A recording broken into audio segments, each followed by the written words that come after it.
अस्सलाम वालेकुम। Lime disease एक बैक्टीरियल इन्फेक्शन है जो टिक बाइट के थ्रू ह्यूमंस में ट्रांसमिट होता है।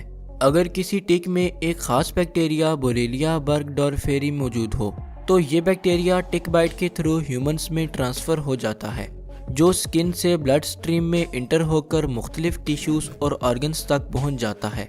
अगर लाइम डिजीज़ को अर्ली स्टेज में ट्रीट न किया जाए तो ये ह्यूमंस में फेस पैरालिसिस और मेमोरी लॉस की वजह भी बन सकती है। तो आइए जानते हैं कि ह्यूमंस में लाइम डिजीज़ कैसे होती है। ह्यूमंस में लाइम डिजीज़ टिक बाइट के थ्रू होती है।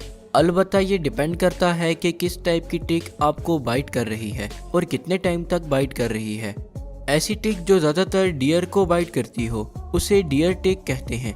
अगर टिक बाइटिंग के दौरान डियर को लाइम डिजीज़ हो और उसकी बॉडी में बैक्टीरिया भी मौजूद हो तो ये बैक्टीरिया डियर से टिक में ट्रांसफ़र हो जाता है।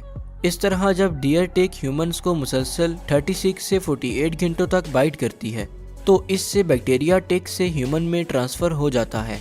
डियर टिक ज़्यादातर ग्रासेस वाली जगहों पर पाई जाती है। यही वजह है कि ऐसे लोग जो वुडी और ग्रासी लैंड्स में रहते हैं उनमें लाइम डिजीज़ के चांसेस ज़्यादा होते हैं। सिम्टम्स: जब बैक्टीरिया टिक बाइट के थ्रू ह्यूमन बॉडी में ट्रांसमिट होता है तो ये ब्लड स्ट्रीम के थ्रू टिश्यूज़ तक पहुंच जाता है, जहां ये बैक्टीरिया टिश्यूज़ को डिस्ट्रॉय करने लग जाता है, जिससे इम्यून सिस्टम इसे फॉरेन पार्टिकल समझकर कॉम्प्लीमेंट सिस्टम को एक्टिवेट कर देता है। अगर इस स्टेज पर लाइम डिजीज़ को डायग्नोज न किया जा सके तो बैक्टीरिया दूसरे टिश्यूज़ और ऑर्गन्स तक फैल जाता है। लाइम डिजीज़ के सिम्टम्स में ज़्यादातर जिस्म पर धब्बे पड़ जाना, चेहरे का फालिज, जोड़ों और हड्डियों में वीकनेस हो जाना और मेमोरी लॉस वगैरह शामिल हैं। डायग्नोसिस एंड ट्रीटमेंट: क्योंकि बैक्टीरिया के खिलाफ हमारा इम्यून सिस्टम मुख्तलिफ एंटीबॉडीज़ प्रोड्यूस करता है जिनके थ्रू लाइम डिजीज़ को डिटेक्ट करना आसान हो जाता है।